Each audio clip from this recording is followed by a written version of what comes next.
मोदी जी ने जो जय जगन्नाथ करके मीटिंग की शुरुआत करी उसका बहुत मायने निकाल रहे हैं लोग। प्रेस भी निकाल रहा है, नेता भी निकाल रहे हैं, कार्यकर्ता भी निकाल रहे हैं। राम का काज हुआ, अब जगन्नाथ का काम बाकी है। छत्तीसगढ़ के कारण उड़ीसा में भारतीय जनता पार्टी सरकार आई। नमस्कार। डबल इंजन की सरकार छत्तीसगढ़ मध्य प्रदेश के बाद में कमाल खिला रही है। वो खिलाई तत्काल में पूर्व का द्वार निकलता है और वो निकलता है उड़ीसा से। श्री राम का साथ लेकर के चले और जगन्नाथ के साथ हो चले। बात करेंगे पुरंदर मिश्रा जी से, जो कि रायपुर में एक जगन्नाथ मंदिर है, आप उसके अध्यक्ष भी हैं और वर्तमान में रायपुर के उत्तर विधानसभा के आप विधायक निर्वाचित हुए हैं और एक जवाबदारी आपको मिली हुई थी उड़ीसा देखने की लोकसभा चुनाव में। तो क्या श्री राम से जगन्नाथ का साथ होगा? कितना विकास? नमस्कार, आपने बहुत अच्छा क्वेश्चन पूछा, उसके लिए मैं आपको धन्यवाद करता हूँ। मोदी जी ने जो जय जगन्नाथ करके मीटिंग की शुरुआत करी उसका बहुत मायने निकाल रहे हैं लोग। प्रेस भी निकाल रहा है, नेता भी निकाल रहे हैं, कार्यकर्ता भी निकाल रहे हैं। मैं आपको एकदम छोटी सी बात बता रहा हूँ। मोदी जी का जय जगन्नाथ कहने के पीछे जो रहस्य है, 450-500 साल के प्रतीक्षा के बाद अयोध्या में रामलला का मंदिर का प्रतिष्ठा हुआ। राम का काज हुआ, अब जगन्नाथ का काम बाकी है। इसलिए मोदी जी ने जय जगन्नाथ किया। उसके बाद आप यदि कालों में जाते हैं, सत्ययुग, द्वापर, तृतीया, कली, अरे भाई तो तृतीया का काम तो राम जी का हो गया ना। अब कली में जगन्नाथ जी का काम होना है और इसीलिए उन्होंने जय जगन्नाथ कहा है। और जय जगन्नाथ कहने के पीछे एक रहस्य और है कि 1947 के बाद पहली बार भारतीय जनता पार्टी को बहुमत मिला है उड़ीसा से, इसीलिए भी उन्होंने जय जगन्नाथ कहा। और कलयुग में जय जगन्नाथ का नाम लेकर के लोग भव सागर से पार भी हो जाते हैं, इसीलिए उन्होंने जय जगन्नाथ कहा। इसका राजनीति कोई मीनिंग नहीं है, क्योंकि कलयुग के साक्षात देवता जय जगन्नाथ जी। 3 काल पूरा हो गया भारतीय जनता पार्टी का, तीसरी बार सरकार बनी है, यानी चौथी बार के लिए जगन्नाथ को आगे लेके चलना है प्रभु को। एक ये हुई जगन्नाथ का भात और जनता पसारे हाथ, एक कहावत भी होती है। और जब भोग की बात आती है, प्रसाद की बात आती है, तो कहा जाता है कि छत्तीसगढ़ का चावल वहाँ जाया करता है, वो भोग में लगाया जाता है। और हमारी यहाँ की जो छत्तीसगढ़ की माता कही जाए, कर्मा माता का प्रभु जगन्नाथ के साथ में बड़ा संबंध रहा है। कितना इन्फ्लुएंस होगा उड़ीसा में भाजपा की सरकार बनने के बाद छत्तीसगढ़ की जनता में? देखिए, उड़ीसा में भारतीय जनता पार्टी सरकार बनने के पीछे मोदी जी हैं ही, नड्डा जी हैं ही, अमित शाह हैं ही, पूरी पार्टी है। उसके बावजूद भी छत्तीसगढ़ के कारण उड़ीसा में भारतीय जनता पार्टी सरकार आई। उसका कारण है, हम यहाँ पर पिछले 6 महीने से सरकार में हैं और किसानों को 3100 रुपया दे रहे हैं, माताओं को 1000 रुपया दे रहे हैं।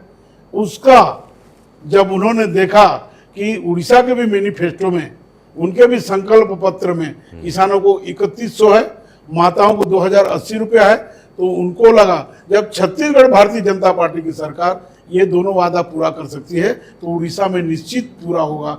और उड़ीसा जो है किसानों से भरपूर प्रदेश है, किसानी वाला प्रदेश है, इसलिए उनको विश्वास हुआ। और विश्वास की गारंटी देने वाले मोदी जी, और मोदी जी की जमानतदार विष्णुदेव साय जहां भी गए हैं, उनको लगा है कि आदिवासी चेहरा, जसपुर का व्यक्ति उड़ीसा होके जाते हैं, राउरकेला से जब रायपुर आते हैं, राउरकेला संबलपुर बरगढ़ होकर आते हैं, मुलाकात भी होती है। केंद्रीय इस्पात मंत्री रहे हैं तो राउरकेला कई बार गए हैं। और रायगढ़, झारसुगड़ा, सुंदरगढ़ लगा हुआ, इसलिए हमारे मुख्यमंत्री के ऊपर भरोसा करके, विश्वास करके पश्चिम उड़ीसा के सब लोगों ने बीजेपी को चुना और सरकार बनने का रास्ता प्रशस्त किया। चलिए, भारतीय जनता पार्टी ने पहली बार उड़ीसा से एक ट्राइबल, उन्हें महामहिम राष्ट्रपति के रूप में उतारा था और आज वो महामहिम राष्ट्रपति। उसका असर उड़ीसा की जनता में कितना पड़ा? 100%। एक महिला को, मेरे घर के महिला को, मेरे गांव के महिला को, मेरे राज्य के महिला को यदि राष्ट्रपति पद मोदी जी दिए हैं तो उड़ीसा के लिए उपकार किए। और मैं आपको एक नई चीज बताना चाहता हूँ, मोदी जी के मंत्रिमंडल में यदि 100 लोग हैं तो 51 लोग उड़ीसा के इंटेलेक्चुअल हैं। अच्छा। और उड़ीसा में जितना इंटेलेक्चुअल है कहीं नहीं है। इसीलिए मोदी जी को उड़ीसा में पसंद करते हैं, उड़ीसा में मान करते हैं, उड़ीसा में सम्मान करते हैं। अब जब बात आपने की कि उड़ीसा की इंटेलेक्चुअलिटी की, तो मैं एक और बात करता हूँ। एक पुराना इतिहास उड़ीसा का रहा, सबसे गरीब राज्यों में गिना जाता था। एक ऐसा था कि कभी शायद ही कोई घटना हो कि जहाँ पे भूखमरी की बातें मीडिया में ना आई हो, लोग भूख की वजह से भी वहाँ मरते रहे। लेकिन 2 दशक उड़ीसा एक विकास की क्रांति को चुना। लोगों ने पटनायक को पसंद किया, बीजू जी को, उसके बाद उनके बेटे नवीन जी को भी। कहा जाता था कि जब तक नवीन बाबू हैं हम उनके साथ हैं, वो चले जाएंगे तब कहीं जाकर के हम किसी दूसरी पार्टी के बारे में वोटेंगे। तो विकास को ना चुन करके मोदी को चुनने के पीछे में उड़ीसा जनता का एक और क्या मुख्य कारण लगता है? एक प्रभारी के रूप में वहाँ आपने काफ़ी घूमा है। देखिए, उड़ीसा गरीब प्रदेश था, अब नहीं है। अब नहीं है, मैंने भी किया। इसमें कांग्रेस का चरित्र उजागर होता है। पिछले समय कलाहांडी, KBK, कलाहांडी, बलांगीर और कोरापुट, इसका एक पैकेज 100 करोड़ रुपया का मिलता था, शुरुआत से मिलते आ रहा है। उस फंड को कुछ नेतागण अपने में समाहित करने के चक्कर में अभी भी उड़ीसा को गरीब प्रदेश बनाते रहे हैं, परंतु नवीन बाबू के आने के बाद वो मिथ्या साबित हो गया। सबसे बड़े नेता उड़ीसा के और सबसे बड़े हित चिंतक, स्वतंत्रता संग्राम सेनानी बीजू पटनायक जी ने बड़े बड़े काम किए।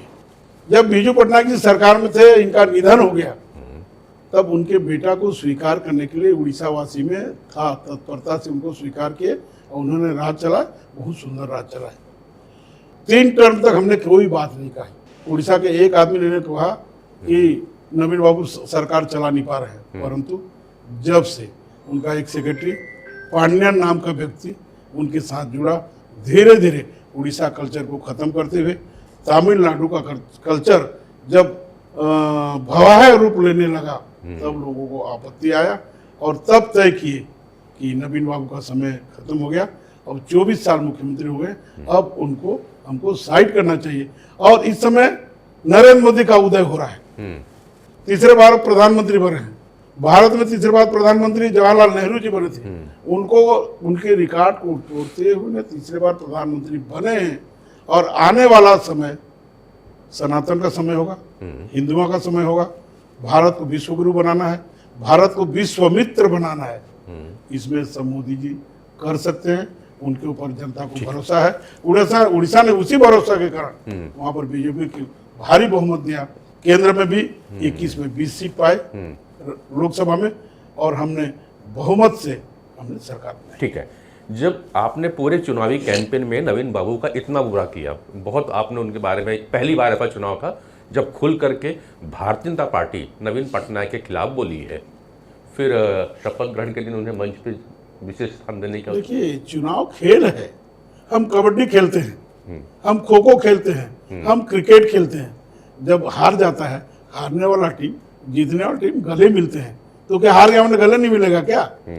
तो हमारा फंक्शन में दुश्मन तब तक थे जब तक चुनाव था। रिजल्ट आ गया, हम यदि जीत गए, कोई दुश्मनी नहीं। अब सब मिलके उड़ीसा का विकास करते हैं। चलिए, उड़ीसा से वापस छत्तीसगढ़ आते हैं। उत्तर विधानसभा रायपुर से आप विधायक निर्वाचित हुए हैं। अब मेरा प्रश्न ये होगा कि उत्तर विधानसभा एक ऐसी विधानसभा सीट रही है जो हर बार अपना विधायक बदल देती है।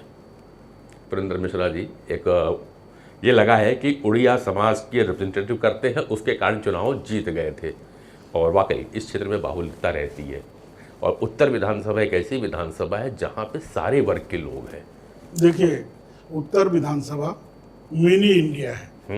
दिख रही, इनमें सभी समूह के, सभी समाज के, सभी जाति के लोग रहते हैं। यहाँ गरीब से लाके अमीर रहते हैं, यहाँ रिक्शा वाले से रखते हैं IAS तक रहते हैं। आपको बताऊँ, उत्तर विधानसभा में विधायक लोग रहते हैं, मंत्री लोग रहते हैं, मुख्यमंत्री रहते हैं, राज्यपाल रहते हैं, वहीं जेल है, वहीं हॉस्पिटल है, वहीं IAS कॉलोनी है, वहीं कपड़ा का व्यापार है, वहीं अनाज का व्यापार है, वहीं लोहा का व्यापार है, वहीं कबाड़ी का व्यापार है, सब वही है। उत्तर माने सब कुछ, रायपुर का सब कुछ उत्तर में है। उत्तर ने विधायक बनाया बृजमोहन जी को, उत्तर दक्षिण मिलकर विधायक बनाए तरुण चटर्जी को। इन्होंने कभी चुनाव नहीं हारा, परंतु विभाजन के बाद 4 विधानसभा होने से परिदृश्य अलग अलग हुआ। हमारे साथी लोग रहे हैं, जो विधायक रहे हैं, शायद कोई काम कमी रह गया होगा, इसलिए जनता ने उन्हें नकारा। ये तो नकारने के योग्य नहीं, आप काम करिए, जनता आपके साथ है। क्योंकि उत्तर विधानसभा इंटेलेक्चुअल लेवल का विधानसभा है, व्यापारियों का विधानसभा है, रिक्शा वालों का विधानसभा है।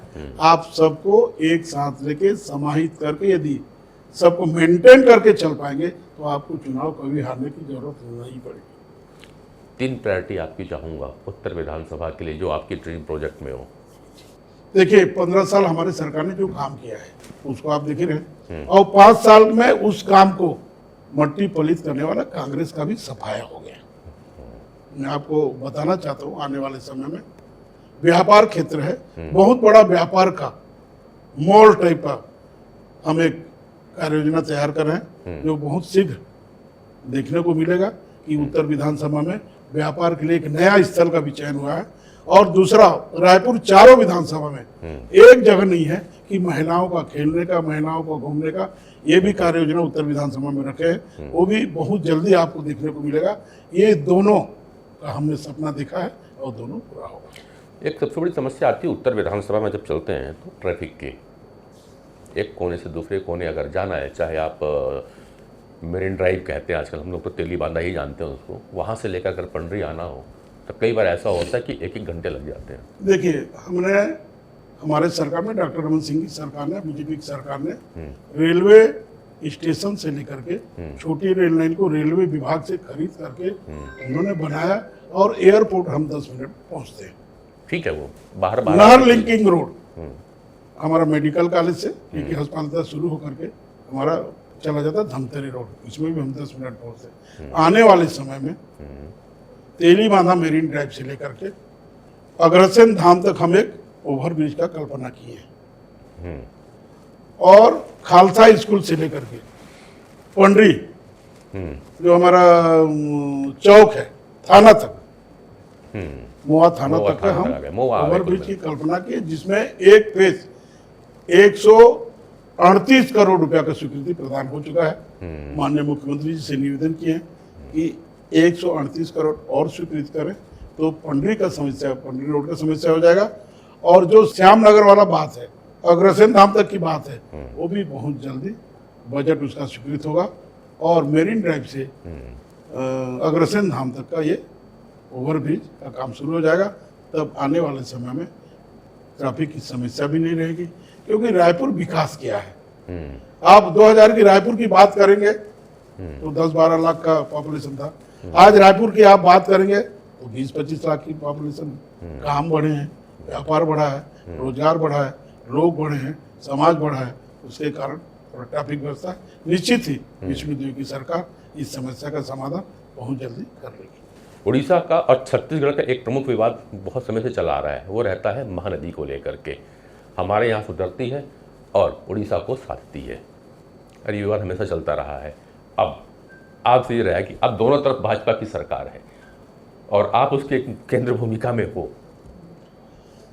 ये पिछले 2012 में इसको नवीन बाबू ने मुद्दा बनाया कि महानदी जल का विवाद। उड़ीसा में हीराकुंड डैम बना है, 1952 में डैम बना। उसके बाद क्या नवीन बाबू या उड़ीसा के कांग्रेस सरकार, उड़ीसा के बीजेडी सरकार दूसरा बांध बनाने का कोई योजना तैयार किया? जो हमारा पानी जाता है, हमारा उद्गम स्थल है, हम नगरी के सियावा पर्वत से, सिंगऋषि आश्रम से महानदी का उद्गम हुआ है। हम उड़ीसा तक जाने देते हैं, वर्षा होती है पानी जाएगा ही, ये आदिकाल से चला आ रहा है। मैं रोकने वाला कौन होता हूँ, आप रोकने वाले कौन होते हैं? लेकिन जो वेस्टेज पानी, उसको आप बहाव को रोक करके एक बांध बना सकते थे, परंतु आपने इस जगह कोई योजना नहीं किया।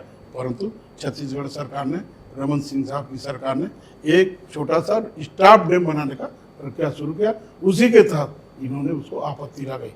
हम छत्तीसगढ़ प्रदेश में, हमारे भूमि में, हमारे नदी में हम पानी यदि बचत करना चाहते तो उसमें गलत कहीं नहीं है। आप बहाव को रोक नहीं पाते बरसात में, यदि एक डैम रहता तो वो डैम भी भरा रहता। आप ये नहीं करके हमको केवल बदनाम करने का और राजनीतिक षड्यंत्र करने का काम किए हो, जो औचित्य ही नहीं है और इस बात की निंदा भी करनी चाहिए। वो तो सरकार गई, अब है नहीं। मैं विष्णुदेव की सरकार और हमारे उड़ीसा की सरकार, मोहन चरण मांझी की सरकार, दोनों से निवेदन करूंगा कि एक बार बैठ के महानदी की इस समस्या को समाधान करेंगे। चलिए, तो ये थे विधायक उत्तर रायपुर के पुरंदर मिश्रा जी। एक बड़ी अच्छी बात कहते हैं कि चौथा काल अब चाल के लिए हम चल रहे हैं, और चौथा काल कुल मिलाकर के हैं तो कलयुग का समय आता है, जिसमें प्रभु जगन्नाथ की बड़ी भूमिका होती है। उन्हें इस कलयुग का देवता भी कहा जाता है। और उड़ीसा में जो मुख्यमंत्री बने हैं वो भी मोहन है, चरण है और मांझी है। तो छत्तीसगढ़ और जो उड़ीसा के बीच का एक विवाद रहा है, उसके बीच में पतवार का काम करेंगे मांझी जी, ऐसी उम्मीद करते हैं। तो बहुत बहुत धन्यवाद सब, फिर मिलेंगे। नमस्कार। जय जगन्नाथ।